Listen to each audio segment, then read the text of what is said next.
yanzu ko abin arziki da muka gani a wurin ku iri na arziki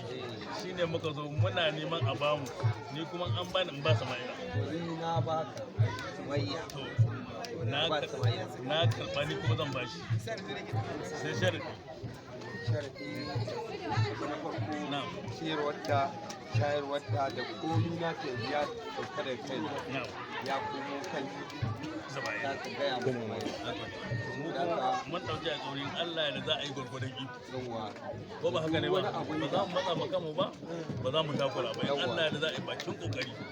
dan ubangiji za a yi munna gaskiya ne insha Allah na abu na bakin ɗaya na biyu da sauransu ya zanto cewa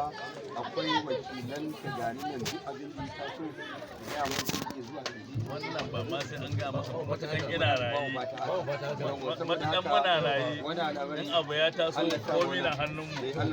za mu shiga mu kuma Allah sa ne Allah zauna mana sallallahu alaihi wasallam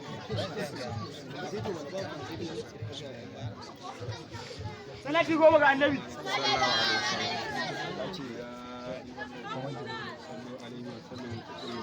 اللهم صل على سيدنا محمد وعلى ال سيدنا محمد كما صليت ورضيت وباركت على ابراهيم وعلى ال ابراهيم في العالمين انك حميد مجيد رب قد اتيتني من الملك وعلمتني من تاويل الاحاديث فاطر السماوات والارض انت ولي في الدنيا والاخره توفني مسلما ومسلمين الصالحين انا فتحنا لك فتحا مبينا يغفر لك الله ما تقدم من ذنبك وما تاخر ويتم نعمته عليك ويهديك صراطا وينصرك الله نصرا عزيزا ينصرك الله نصرا عزيزا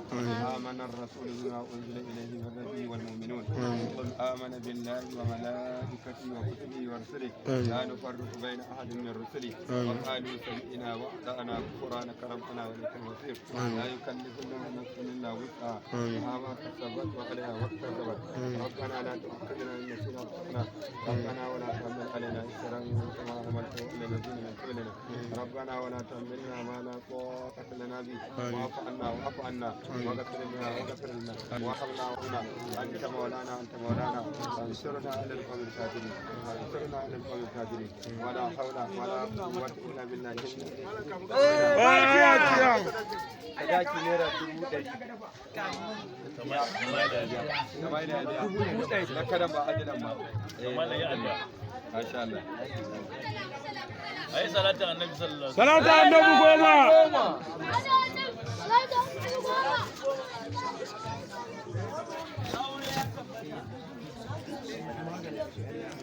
Thank you.